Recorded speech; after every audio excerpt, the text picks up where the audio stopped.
Я не знаю, може це магія позивного, але навіть на Херсонщині ми знайшли теж човни і задачу на воді. Ага.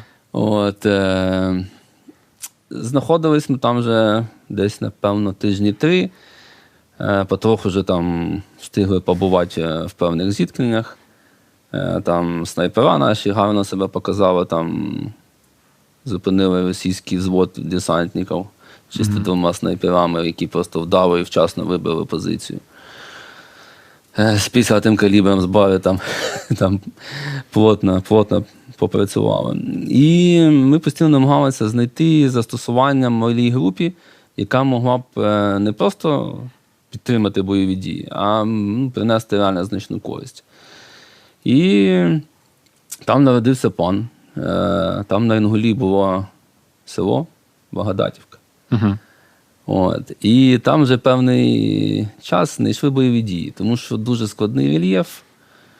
Умовно, там, де можна близько до села підскочити, дуже обривчасті береги, там жодна техніка не пройде. А там, де є брід через річку, недобудована є переправа, і там, де може проскочити, умовно, якісь провести штурмові дії з технікою. Там дуже плоска місцевість навколо села і хороший вогневий контроль. І не виходить зайти. І ми з хлопцями посиділи і подумали над цим всім. Я потім сів, зібрав, як то кажуть, себе до кучки, посидів добре над мапою, повивчав місцевість, відео з дронів.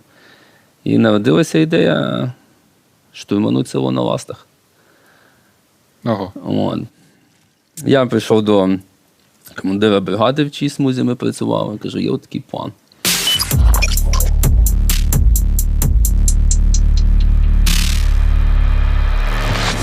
Вітаю, це інтерв'ю на каналі Армія ТВ. Мене звати Леонід Мацієвський, і сьогодні ми спілкуємося із Піратом, командиром 1-го загону Міжнародного легіону при Головному управлінні розвідки Міністерства оборони України. Вітаю вас. Вітаю. Перше питання. Ви українець? Так. І ви керуєте підрозділом, який складається із іноземців. Так. Які особливості цього процесу? Де керувати складніше? Підрозділом із українцями чи з іноземцями? Звичайно, що з іноземцями складніше, але в той самий час і набагато цікавіше. Різниці в традиціях, в ментальності, елементарні побутові речі ми робимо по-різному. І тому, якщо ти думаєш, що деякі речі взагалі навіть не потрібно артикулювати, це само собою розуміється, що це робиться отак. Ні. Тут треба все чітко, скрупульозно, тому що вони звикли будь-які речі робити інакше. І там військова структура, хоч наче схожа, але все одно не так. Тому тут складно, але дуже цікаво. Яка у вас основна мова спілкування? Англійська. Англійська, так? Так. А люди з яких країн переважно у вашому загоні? З усіх куточків світу. Тобто не лише англомовні? Ні, звичайно. Португальці, іспанці, азіати, звідки завгодно, африканці. Тобто буває таке, це багато хто, коли про це чує, не може зрозуміти, як може так воювати. Що інколи доводиться, ти там даєш команду англійською, а хтось потім ще дублює на 1 чи 2 мови всередині групи, тому що та людина не розуміє англійської мови. А ти не спілкуєшся, наприклад, португальською мовою. Тому буває інколи і таке. Але це складно, тому що інколи до українців українською бувають, важко команди доходять. А тут треба ще кількома мовами. Цікаво. У нас таке портретне інтерв'ю більше. Цікаво розкрити вас як особистість. Я трошки нахапався вже спойлерів перед початком. І частково знаю відповідь на це питання, але хотів би почути його від вас, також для глядачів. Коли особисто для вас почалася ця війна? І коли ви долучились до українського війська? Як тільки почалися події з анексією Крима, я зрозумів, що, може, якщо повномасштабної не буде, але військовий збройний конфлікт у нас буде в будь-якому випадку. І, в принципі, я з 13-го року морально почав збиратись до кучки, і в 14-му почав проходити медичний відбір, там перевірки, і пішов служити. Як пригадуєте ті події, якщо порівнювати з сучасними? Не знаю, напевно, в сучасності, я вже був перед цим на війні, і коли розпочалася повномасштабна, це було, війна почалася, типу, знаєш, нічого нового. А тоді це було, типу, дивишся на кадри умовні, перші бойових зіткнень, і, типу, такий легенький шок, називаємо це так. Намагаєшся вже поняти, як це може відбуватись в сучасному цивілізованому світі. А в 22-му шоку не було? Не, я як зараз пам'ятаю, сплю, чую перші прильоти ракет вранці, такий піднімаю, одне око відкрив, такий почалось. І назад спать. Блін, я в душ пішов в цей момент, якщо чесно. Я тоді був у батьків, пригадую, і моя мама така каже, та це полігон, мабуть, полігон. Такий, ні, мама, не полігон. Ой, да, але У мене теж дружина прикинулась, така, що це? Я кажу, лягай спать, каже, не звертай уваги. А у вас до цього був, до 14-го року, досвід військової служби? Так, як я вже казав, що з 15 по 20 служив у Центрі спеціальних операцій СБУ України, Альфа. Угу. А маю на увазі до 14-го? До 14-го. Там строкова служба? Ні, нічого? Ні, був цивільним. Угу. А коли звільнились в 20-му році, чим займалися? Коли звільнився в 20-му, працював на партію «Голос». На партію «Голос»? Так. А, щось там радником чи? Займався безпекою. А, безпекою? Так. Ага, цікаво. В 22-му році, як ви казали, вже прокинулись, і потім знову лягли спати. А як далі ваш процес приєднання знову до армії почався? Товариш мій, який зі мною служив в Альфі, він потім пізніше перевівся в Головне управління розвідки. Служив там, і він дзвонить мені, каже, там, чим зайнятий, як справа. Я кажу, думаю, куди вписуватись. Він каже, давай поговоримо. Він скочив до мене, каже, друже, тут, каже, створюється міжнародний легіон. Я, каже, там замкомандира в одній з груп. Давай до мене. Каже, в тебе нормальна англійська мова, підготовка альфівська. Зможеш допомогти тренувати іноземців і налагодити роботу в групі. Я кажу, давай, цікаво.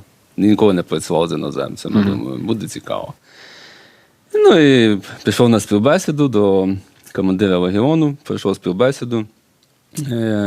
І доля так розпорядилася, що я потрапив в групу не до свого товариша, а в групу до Олексія Чубашева. І став його замом в групі. І ми приїжджаємо в зону бойових задач, зустрічаю зі своїм товаришем, каже, походу, я не до тебе. Він такий, та ладно, зараз, каже, в мене зараз задача, я зараз через 5 днів, каже, з виходу повернусь, позвоню командиру, каже, розберемося. Я думаю, що все ж таки будемо служити разом. Ну і, на жаль, через 2 дні мій товариш загинув біля Олександрівки, біля Миколаєва. Тому встигли ми послужити знову разом всього 2 дні на початку війни. І так ми з Льохою разом і залишились. Олексій був вашим командиром, виходить? Так. Знаєте, мабуть, навіть в цьому приміщенні для людей, які тут знаходяться, тому що у нас була там певний період часу спільна з ним спеціальність, він був надзвичайним фаховим військовим журналістом, дуже крутою людиною, яка, коли я був ще в школі, навіть впливала на те, аби якось сформувати моє ставлення до армії. І в 22-му році він доєднався до війська вже не як військовий журналіст, а як воїн саме. Як ви його пригадуєте як людину? Яким він був? Які ваші спогади про нього? Ми, доволі швидко зійшлися.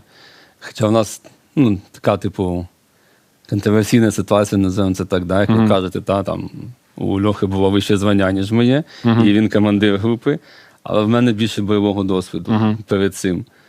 Тому що все ж таки, 5 років в Альфі дали своє в АТО і голос.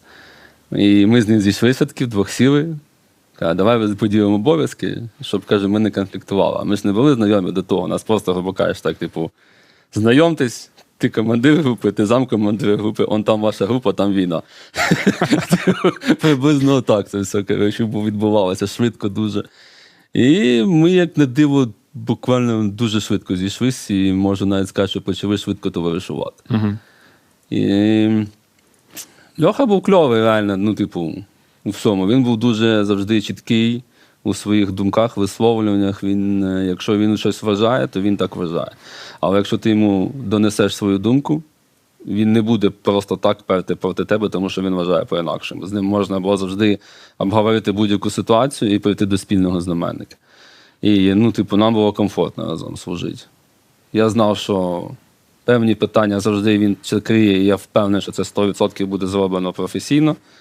А він так само знав, що я заберу на себе свою частину обов'язків, і там теж не буде прогалини. І ми якось так дуже органічно влилися разом.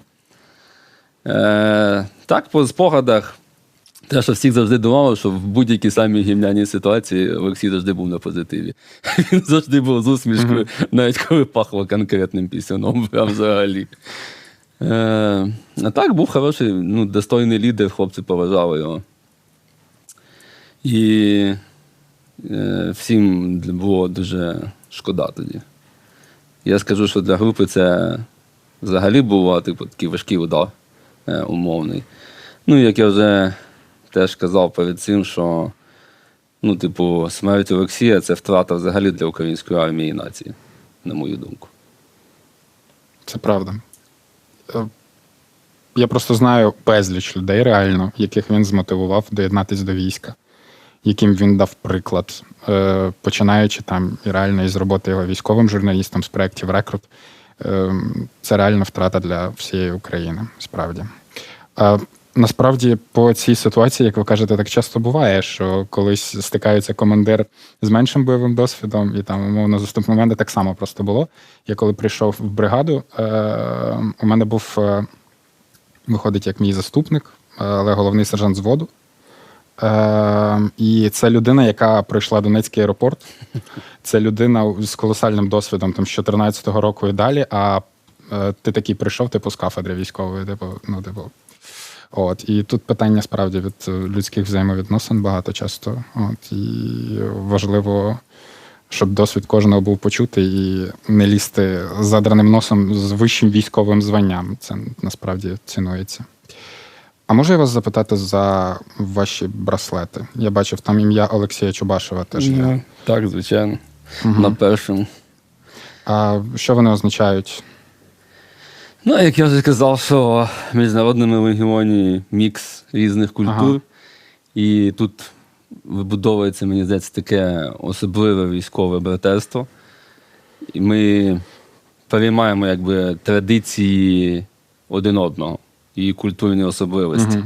І це одна з особливостей. До нас її принесли американські спецназівці.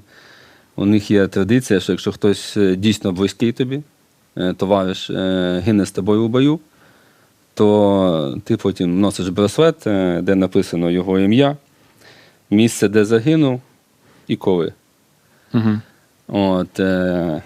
Така собі дань пам'яті загиблому побратиму. Але це йде конкретно про близьких тобі людей, тому що на всіх місця на руках не вистачить.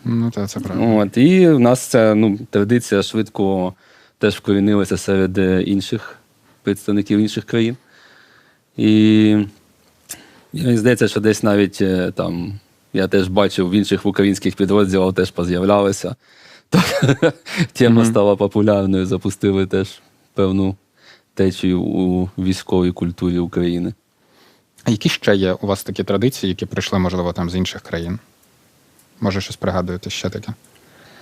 Тут, важко виокремити якусь чітку річ. Тут більше загальний мікс, тому що немає якихось традицій, які хтось би приніс, і вона в своєму першому вигляді залишилася і вкорінилася. В основному змішуються різні кусочки, певної якоїсь там культури з іншими, і утворюється такий свій особливий певний мікс цікавий. Ще хочу трохи повернутися. Ви говорили про те, що приєднались до Міжнародного легіону відразу на початку. А це який десь був період? Ви сказали, що квітень місяць, так? Да.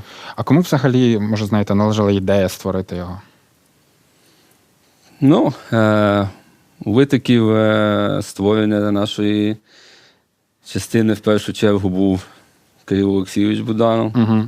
І наш командир легіону і начальник штабу, вони були перші, з кого все почало розвиватися. Чого вас цікавий позивний пірат? Да. А є в нього якась історія? Бо зазвичай у військових є. Ну, звичайно, історія є, але, як то кажуть, колег по псевдоніму багато в армії зустрічав. Так? Та, як не дивно. Я одного.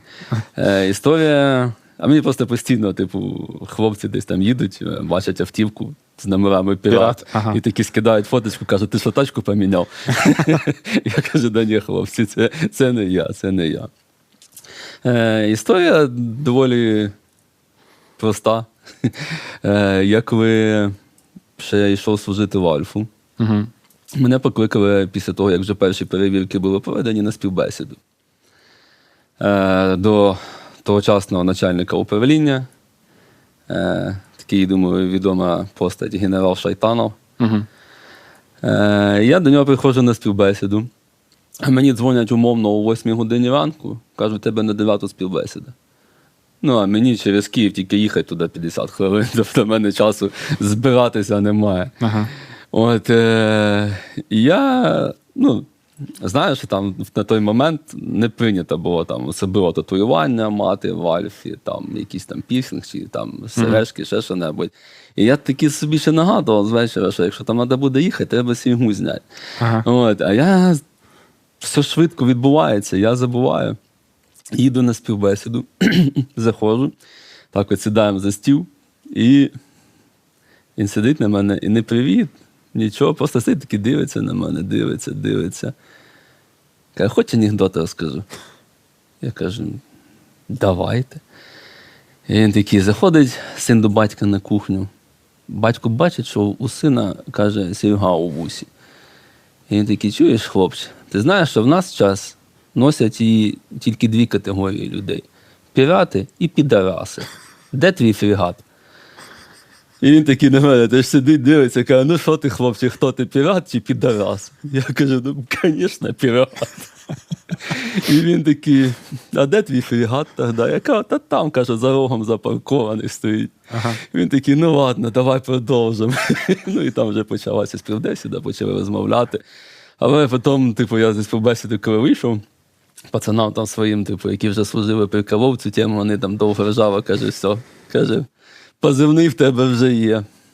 Блін, да, цікава історія. З чого почався бойовий шлях вашого підрозділу? Ну, у нас, я не буду говорити за весь регіон, так, почалося на самому початку при обороні Києва ще.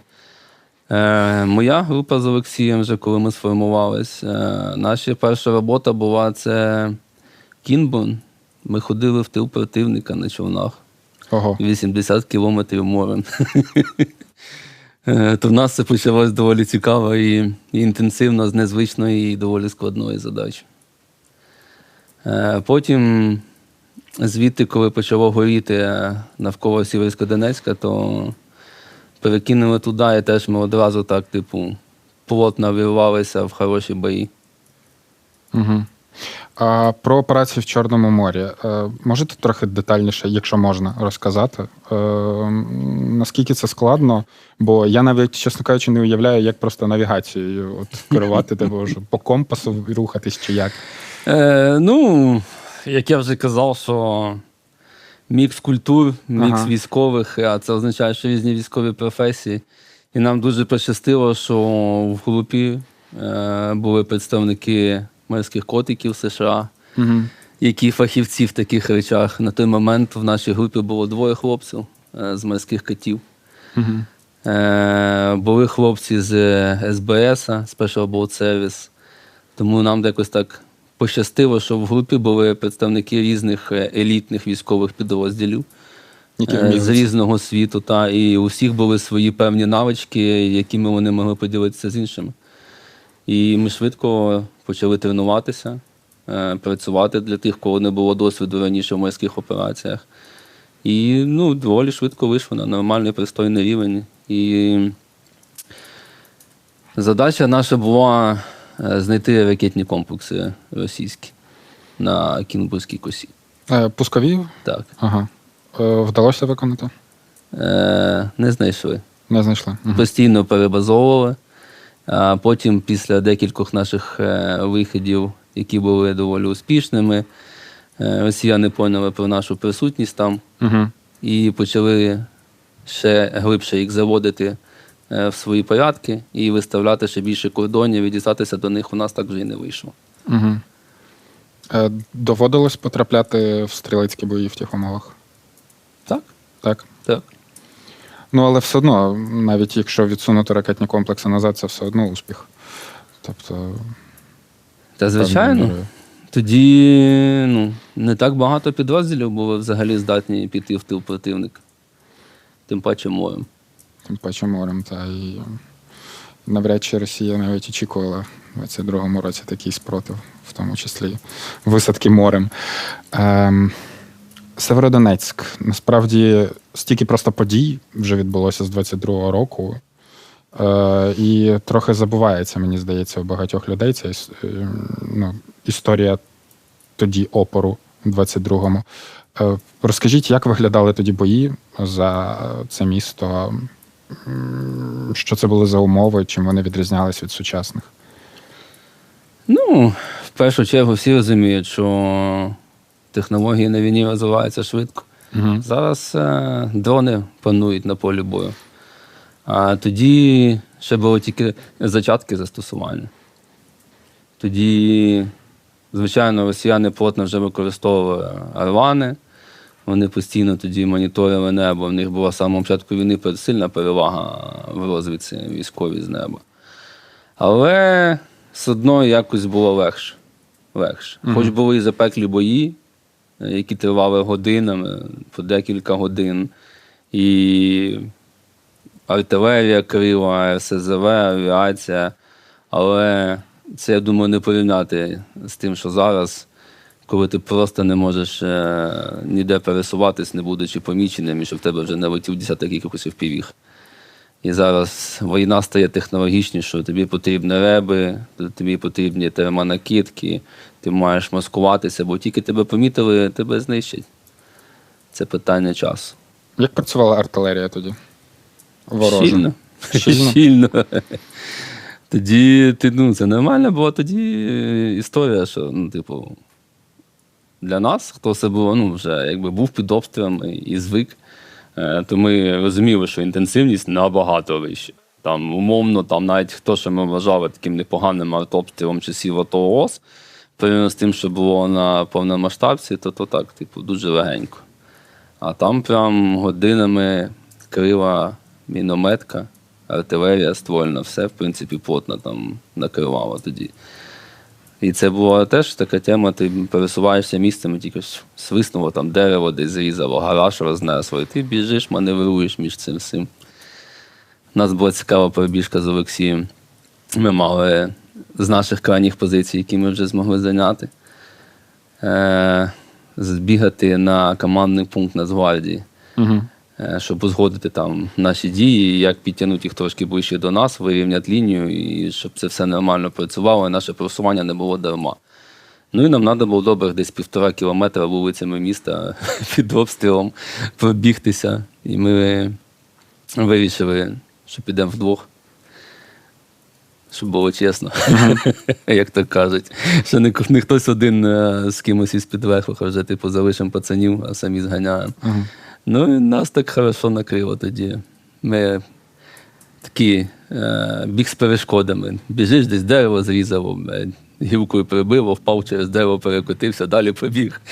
І так, впав, встав, біжиш, тебе криє. Нормальна була пробіжечка. Спортом трохи зайнялася.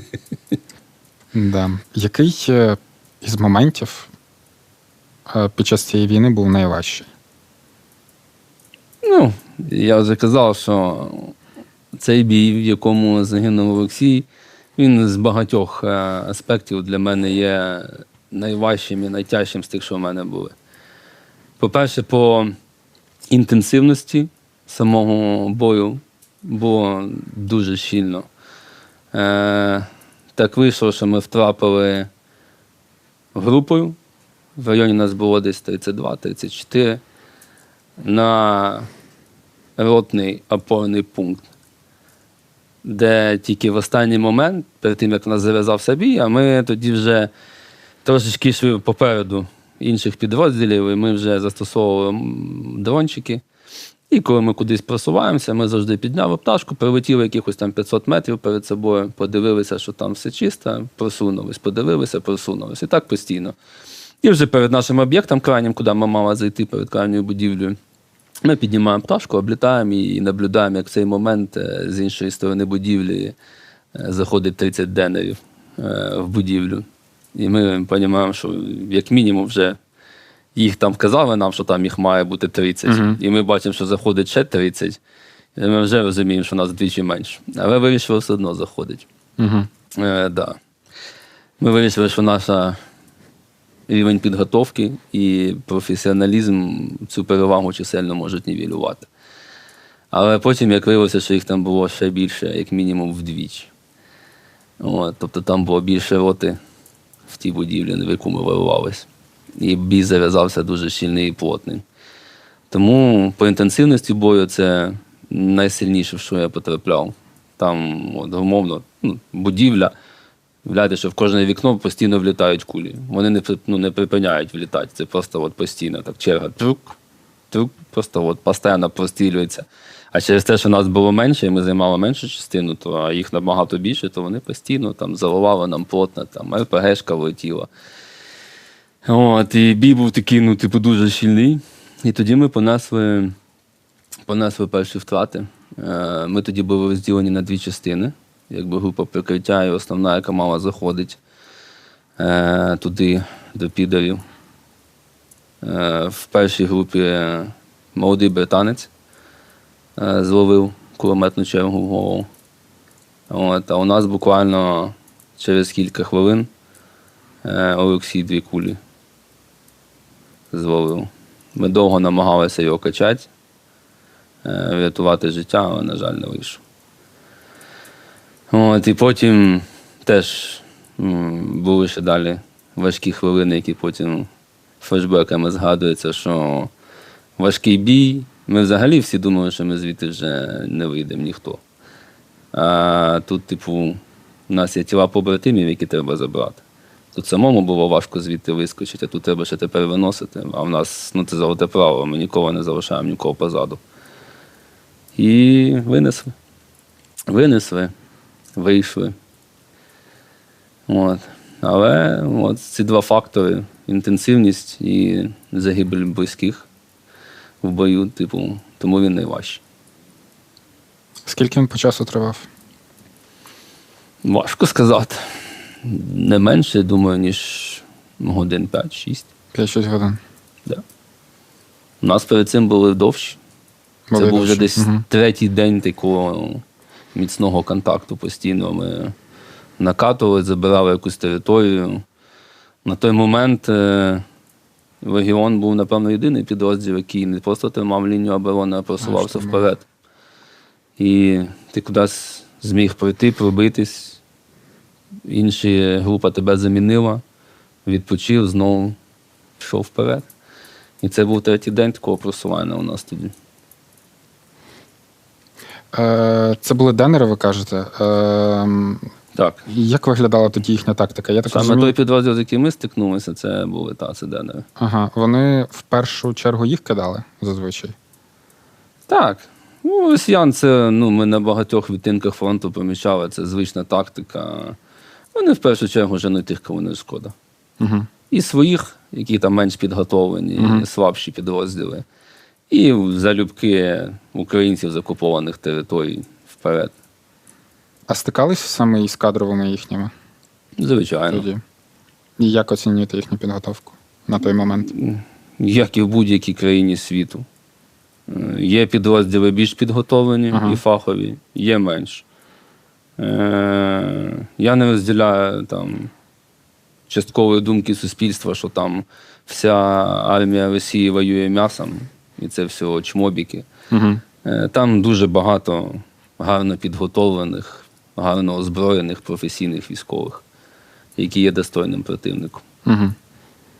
Просто не завжди вони їх застосовують в першу чергу. Звичайно. Це були переважно бої під час Сєвєродонецька, це в урбанізованій місцевості? Так. Що важче? Урбанізована місцевість чи бої такі класичні для цієї війни в лісосмугах? Я не можу сказати, що важчі, вони просто різні. Це різна тактика застосування, різні загрози. Вони відрізняються. Десь місто дає тобі більше укриття якогось, та, умовно. У тебе є будівлі, переходи. Але в той самий час це і вікна, поверхи, де може сидіти стрілок. Є своя просто різниця застосування. Там, умовно, да, війна в лісопосадках, да, вона плоска. Ти розумієш, що ворог, він на землі і літальні апарати. А коли ти знаходишся в місті, то ворог може бути на будь-якому рівні. Ти не розумієш, куди тобі зараз звертати основну увагу. Дивитися під ноги чи дивитися вгору, умовно. Це я так, типу, дуже примітивно подав цей аспект. Але і то війна вся складна. Просто тактика застосування міняється. Я знаю пацанів, які от, їм, типу, окоп, бліндаж, і все, вони почувають себе там комфортно, хорошо. В місті вони губляться. Є навпаки люди, які просто, коли ти їм говориш, що наша наступна задача буде штурм посадки, то вони проклинаються завгодно, вони готові в море, в десант з гелікоптера, куди-небудь, що завгодно, тільки не в посадку. Це теж десь, не знаю, якісь, може, питання ментальних моментів. Можливо, підготовки, яку більше проходив, що тобі краще зайшло. Не знаю, як правильно відповісти на це питання. Але і то важко, просто по-різному.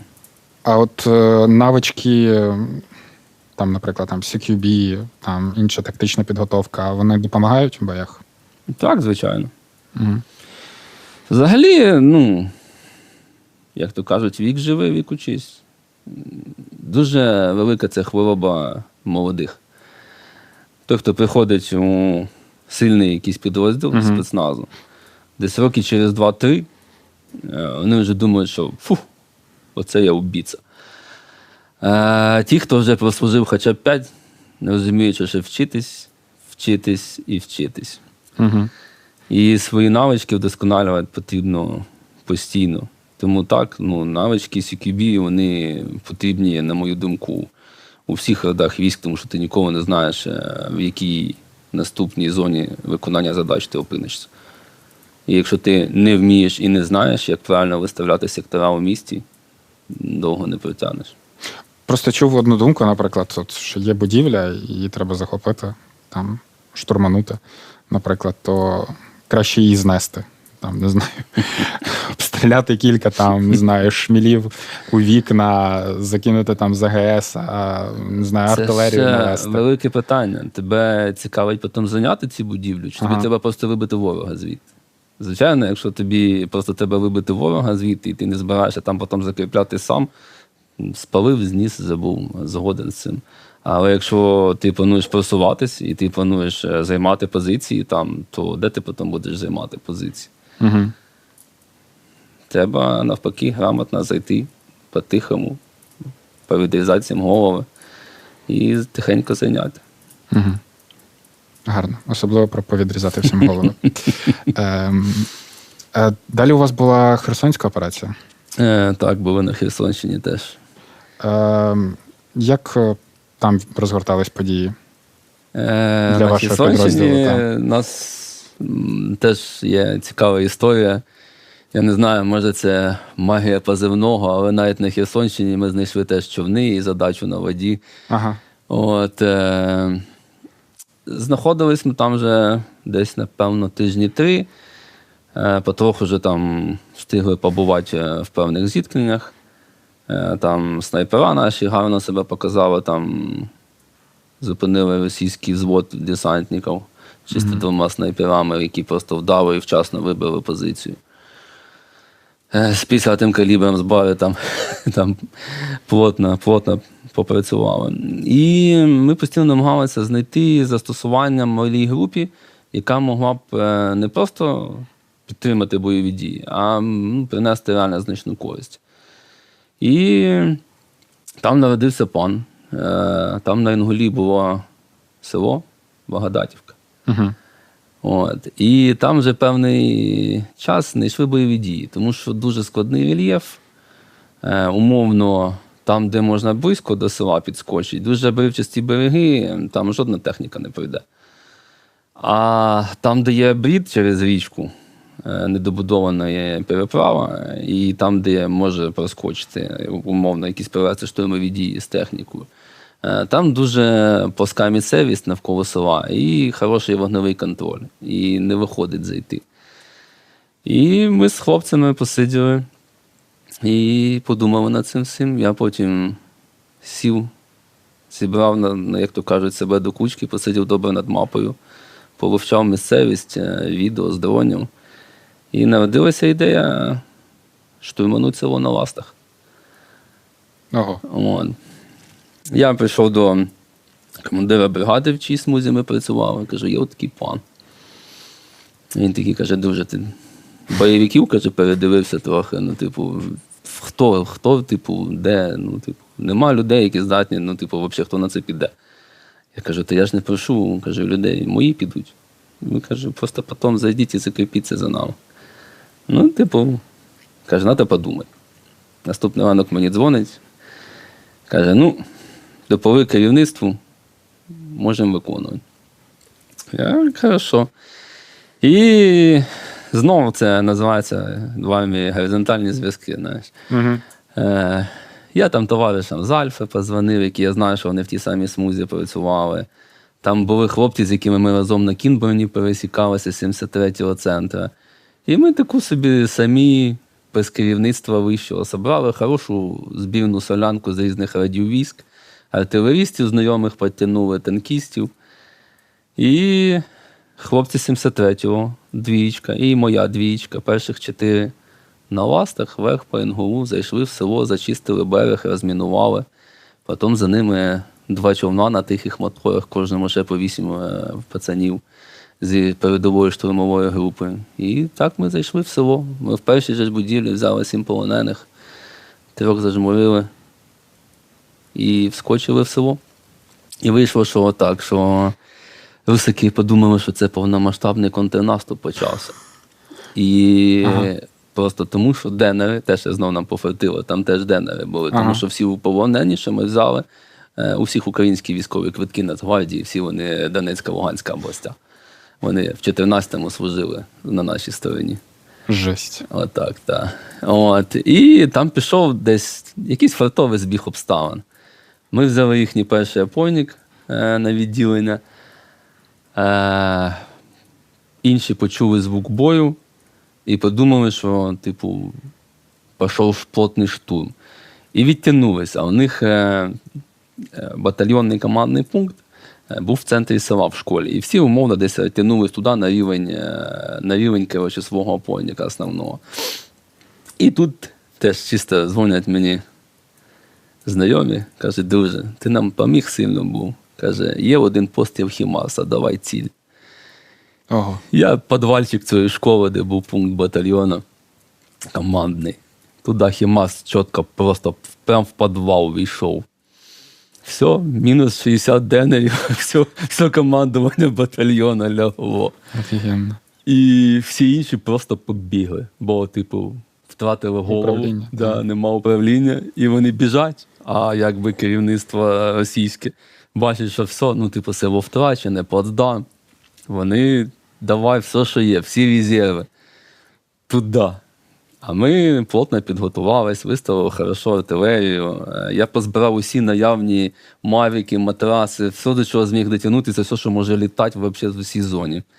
І в нас був постійний 24/7 під час операції, постійний контроль неба. Ми бачили всі пересування, звідки виходять колони, де арта виїжджає на свої позиції, стає. Ми спалили купу МСТО-С нашими трисімірками. Ми підбили їм 2 танка, там БМП, Тігрів, БТРів, наших 2 танка, які на заздалегідь підготовлені позиції виїхали на пряму наводку, напалили просто безмежну кількість. Умовно, ми зайшли в село, не понесши жодної безповоротної втрати, знищили величезну кількість противника, техніки, артилерії, керівництво батальйону. І вийшли буквально з 7 легко пораненими, які просто пацанів осколками посекло. І так почався контрнаступ на Херсонщині. Жесть. І це не бойовик. Це реальна історія. Так. Це дуже круто. У вас зазвичай є якась спеціалізація от вашого підрозділу конкретно? Це якісь просто спеціальні дії? Чи ви можете і в обороні стояти, і в штурми ходити? Ну, у нас такі, ви правильно сказали, у нас підрозділ спеціальних дій. Ми доволі універсальні солдати, як я вже казав, про початок війни з човнами, да, і це, ну, я думаю, всі бачать відео, яке дозволяє та й військова таємниця викладати в інтернет, що підрозділи головного управління розвідки часто працюють на воді. І в небі, і в тилу, тому абсолютно різнофахи. Угу. Після Херсонської операції були якісь такі важливі участі? Знаєте, у нас завжди є, така, коли у нас, умовно, було відновлення, буде нова ротація, і ми ще не знаємо, куди нас будуть відправляти. Ми просто дивимося, де зараз сама срака. І знаєш, що там ми її опинимося. Там ви знадобитесь. Так, тому де гаряче, там і ми. Після Херсону було все. Запоріжжя, тримали Бахмут, всю історію оборони Бахмута. І так постійно, всюди, Угледар. Я ж кажу, де було максимально гаряче, там ми і були. Якщо глянути так на ваш підрозділ, то там більшість іноземці? Чи є також українці? Українці, само собою, присутні. Так? Так. І на різних щеблях, це не тільки там, да, багато хто може подумати, що там це чисто керівна ланка, і більше немає. Ні, українці теж служать в Легіоні. Так само сюди йдуть вмотивовані ті, хто хоче служити в елітному підрозділі, хто знає мову і цікаво працювати з іноземцями, і теж переймати якісь їхні певні знання і традиції. Тому теж українці присутні. Тобто є ще така історія, наприклад, всі ж знають, да, про французький іноземний легіон. Там дуже багато українців прослужило за історію з того підрозділу, і багато хто повернувся, забрав своїх французьких побратимів і служить тепер в міжнародному легіоні тут. Ну, але, знаєте, так, мені здається, це як... От раніше так дивились на французький іноземний легіон, не мов нічого собі, багато хто орієнтувався на нього, так от як приклад там постійної участі в бойових діях. Мені здається, він зараз може вам позаздрити в плані бойової якоїсь підготовки, бойової роботи, тому що... В цьому плані так. Хлопці ж спілкуються з побратимами і кажуть, що і керівництво французького іноземного легіону, і не всі, але багато з бійців хотіли б ворватися сюди, прийняти участь. Але керівництво, на жаль, не дозволяє. Ну, це ж має бути рішення Франції саме. У вас триває ж рекрутинг до міжнародного легіону? Звичайно, так. Які є вимоги до іноземців? Служба в армії, хороша фізична підготовка. Цього вже достатньо, щоб почати. Звичайно, щоб потрапити в хорошу бойову групу, то потрібен ще рівень підготовки і бойовий досвід відповідний. Якщо досвід не відповідний, то у нас є свої підготовка своя, свої полігони. І люди доводяться до того рівня, який відповідає. І тільки потім вже приступають до своїх обов'язків. Ну, але ця підготовка, я так розумію, вона потрібна завжди, тому що ж досвід умовного там Афганістану, Іраку, він неспівмірний. Це дуже їх все дивувало. Я пам'ятаю, як ще в самі перші дні там виходимо на позиції, там, пояснюємо задачу і кажемо, що тут є окопи, маємо їх тримати. Вони такі, в сенсі окопи. Вони такі, окопи? Вони кажуть, що Перша світова війна?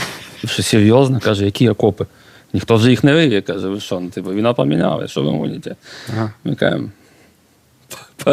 погодь чуть-чуть. Виходимо на позиції, починається плотний обстріл, вони всі через секунду, а перед цим таки ми туди не поліземо, ні за що. Через секунду всі внизу, я такі, ну що, пацани, хорошо в окопі? Кажу, краще, ніж там на горі. Вони такі, да, тут краще. Я кажу, Кажу, отак от. І так, ну, типу, навіть ті, хто був в плотних боях, там, я знаю пацанів, які там в Фалуджі нормально передрягу встрягли. Але тут вони все одно всі визнають, що інтенсивність війни, рівень противника, з яким ти стикаєшся, тут зовсім інше, тут набагато важче. Всі визнають, що це, ну, мабуть, найбільша війна з часів Другої світової. Що не було конфлікту, який був настільки щільним по інтенсивності і застосуванню різних видів озброєнь. Ті люди, які до вас приходять, іноземці, вони як дізнаються зазвичай про вас? Ну, в першу чергу, найкраще, як завжди, працює сарафанне радіо. Ага. Тобто, ви ж розумієте, да, що в кожній країні світу є певне військове ком'юніті, і всі насправді один одного знають, хто б де не служив. І ті, хто приїхав перший, закидають удочку своїм кінтам, ті потім підтягуються. І так формується збита хороша група з людей, які вже мають досвід служби між собою. Ну, разом вони вже служили, вони вже мають разом бойовий досвід. І ти одразу отримуєш готових фахівців. Десь працюють соціальні мережі, сайти, і дізнаються через таке джерело. У нас були випадки, коли люди просто, вони взагалі не знали. Ну, типу, нічого. Просто людина брала наплічник в своїй країні, купувала квиток, приїжджала сюди, заходила у Львові в перший кабак і казала, а де вас тут, як вас тут в армію попасти? І таке було. Ага. От. Тобто абсолютно по-різному. Якщо б не було військової служби, берете? Без військової служби, так. Так. Так. Угу. Знову ж таки, я ж кажу, питання залежить від того, яка людина мотивована, і чи хоче вона вчитись, і на яку посаду йде. Не всі посади в армії потребують бойового досвіду. І навіть служби в армії перед цим. Я от постійно з цього дивуюсь, коли там десь говориш умовно там з диванними експертами, які розказують, що війна – це все сложно, і там все неправильно робиться. І кажуть, що там треба готуватись мінімум півроку, щоб взагалі піти служити. Щоб має бути базова підготовка мінімум півроку, а краще рік і 2. От, Там вже війна закінчиться. Да. Якби, то я кажу, що в армії потрібно не тільки вміти стріляти і йти щось штурмувати. Є мільйон посад, які по своїй суті і функціоналу є абсолютно ідентичними цивільним аналогам. І для цього тобі навіть не потрібно мати попередній військовий досвід. Якщо ти хороший менеджер, і тим паче в тих сферах, які там тотожні, там умовно логістика, да, і т.д., то ти вже готовий фахівець для армії. Ну, типу, нічого кращого не треба. Та насправді зараз багато підрозділів, та всі, мабуть, відчувають брак людського ресурсу певною мірою. І це не лише штурмовики.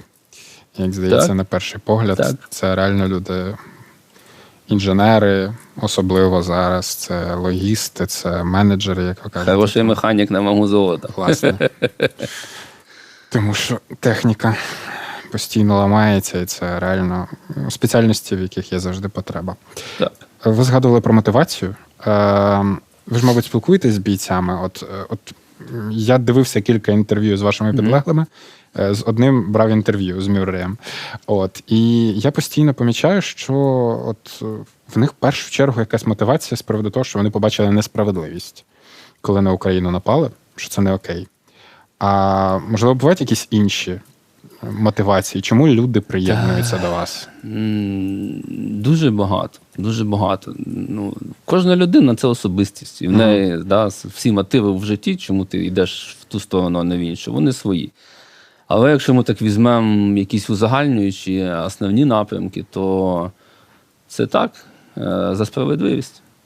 Ну, багато з них вважають, що Україна – це остання незалежна держава, яка залишилась у світі. Справді незалежна. З вільною демократією, правами людей, але в той самий час з класичними сімейними цінностями і т.д. і т.п. Тобто вони вважають, що більше такої немає.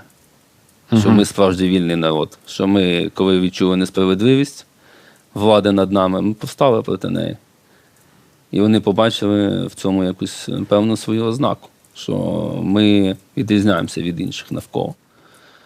Плюс, давайте ж теж будемо розуміти, що коли був Савок, а Росія нащадок Савка, як виховували їхніх там батьків, дідів, що це ворог. От ворог там. І вони з дитинства виросли з тим, що умовно ворог там. Ну, типу, з часів Холодної війни це культивувалося там на Заході. І тому вони одразу, коли ті напали на нас, вони відчули, що це насправді ворог. І треба ставати на сторону України. Для багатьох треба ще розуміти, це, як би так правильно виразитись, реалізувати себе. Уявіть, що ви там служили 10 років в еліті спецпідрозділу за кордоном, але ваша країна не приймала участі у військових конфліктах. Ну, ви наче, типу, фахівець, але ви ж в реальному бою ніколи не були. Жодного разу ворога не стріляв, так. І от це багатьох гризе. Вони хочуть випробувати себе, чи вони здатні пережити конфлікт такого масштабу, чи вони його витримують. Це перевірка себе на міцність. Для багатьох це достатня мотивація. Ну і так само люди, які мали бойовий досвід, воювали в різних країнах, то їм служити в невоюючій країні далі просто сумно, як би це не сміщало. То вони йдуть сюди і так приєднуються до нас. Боже, я пам'ятаю, навіть якийсь американський фільм є про те, що там начебто снайпери, які мали якусь підготовку, і у них була одна нагода зробити постріл, і вони, не пам'ятаю, як він називається, але їм не давали цей добро зробити постріл. Їх це бісило страшно, їм командир каже, що зараз туди нанесуть артилерійський удар, туди наносять артилерійський удар. Це згадуєте, десь було в якомусь фільмі. І вони просто розчаровуються, тому що за всю війну жодного пострілу не зробили. Так. Це, мабуть, для військового теж важливо, справді. І в нас величезна кількість іноземців, при тому там британці, чиє громадянство дуже важко отримати. Отримують зараз українське. У мене вже десь до 12, може більше, хлопців вже отримали українське громадянство. І ще дуже багато в процесі. І всі хочуть залишитись тут, жити назавжди. І служити далі. Та я пригадую, Мірой теж розповідав, що теж дуже хоче, він тут знайшов дівчину. Так. А як держава, вона сприяє в цьому з приводу отримання громадянства? Так. Раніше на початку, умовно, процес був складним, але постійно вносяться зміни і покращується. Тобто зараз цей процес вже набагато швидший і простіше. Простіше по-первому, якби саме варіанті, тому що вже бюрократію трошечки там підрізали і простіше. Найперші хлопці отримали ті, хто мав високі державні нагороди. Це спрощувало процедуру. То вони отримали першими. Ну, а Мюррей же ж якраз за херсонську задачу з рук президента отримав Богдана Хмельницького 3-го ступеня. Це дало йому можливість швидше отримати громадянство. Гарно. Чи бувало таке, можливо, знаєте, що там, можливо, ворог намагався когось рекрутувати із своїх агентів до вас? Так, щоб я конкретно знав за певний випадок, то ні, але я впевнений, що це десь має місце і там відбувається. До цього є внутрішня безпека, яка контролює цей момент. Воїни Міжнародного легіону, вони можуть в будь-який момент розірвати контракт? Чи є якісь особливості? Згідно чинного законодавства, мінімум півроку. Мінімум півроку мають прослужити. Зрозуміло. А які вимоги для українців? Є якісь особливі? Як потрапити? Є якийсь рекрутинг, можливо, саме до вас? Чи це через горизонтальні зв'язки і знайомства? Ні, чому? Є ж рекрутинг, є сайт, є соціальні мережі легіону. І там можна просто постукатись і сказати, що я хочу служити. І все. Вимоги не відрізняються для іноземця чи для українця, вони абсолютно однакові. У нас немає різниць, насправді. Якщо ти достойний і хочеш служити, будь ласка. Але все ж таки головне управління розвідки, спецпідрозділ. Це, фактично. звичайно, так само. В першу чергу це чисте минуле. Не має бути проблем з законом. У нас це наглухо заборонено. Шкідливі звички. Тобто, якщо були проблеми з наркотиками чи чимось на кшталт, дорога закрита. Війна триває дуже довго. Так, якщо взяти загалом з 2014 року, зараз 22-го теж період такий інтенсивний. Ми говорили про мотивацію бійців іноземного легіону. Що мотивує вас в цих умовах триматися і продовжувати боротьбу і бути ефективним лідером для своїх підлеглих? Не знаю. Коли мені задають це питання, часто його чую від багатьох, особливо від цивільних, які кажуть, стільки років, як ти ще, каже, досі тримаєшся? А є вибір? Я не розумію цього запитання. Я вважаю, що це обов'язок перед народом і державою. І це по-перше. А по-друге, я розумію, що я маю певні навички і знання, здобуті за цей час. І я знаю, що вони потрібні. От цього для мене достатньо. Пане Пірат, я дякую вам за цю розмову, дякую за вашу службу. І безмежні вітання всім воїнам вашого загону, Міжнародного легіону. Дякую. Дякую.